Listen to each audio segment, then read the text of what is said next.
پوچھوں؟ پوچھیں. حضور، آپ نے سورت مریم کے درس میں فرمایا تھا کہ اللہ تعالیٰ کی صفات میں سے رحمان اللہ کی دوسری بڑی صفت ہے. حضور اس بارے میں کچھ تشریح فرمائیں. کیا دوسری صفت ہے؟ جی، اللہ کے بعد رحمان آپ نے فرمایا تھا سورت مریم کے درس میں. ہاں، رحمان کیا ہے؟ دوسری بڑی صفت ہے اللہ تعالیٰ کی.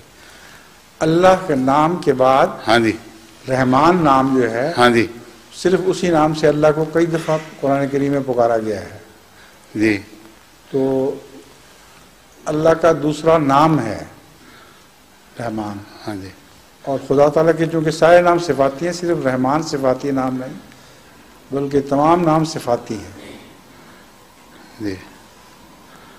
رحمان کو اولیت بھی دی جا سکتی ہے ایک پہلو سے، دوسری تمام صفات پر یا صفاتی ناموں پر. اس لیے کہ رحمان نہ ہوتا تو کائنات ہی نہ ہوتی.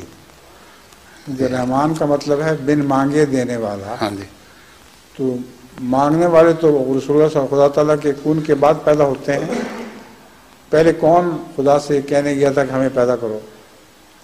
اس لیے بے پوچھے اللہ تعالیٰ نے جو صفت خالقیت کا جلوہ دکھایا ہے وہ رحمان کی وجہ سے ہے. جی.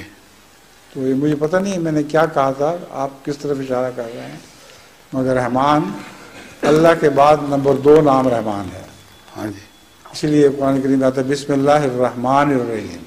ہاں جی. پہلے رحمات آتا ہے پھر رحیم آتا ہے. جی.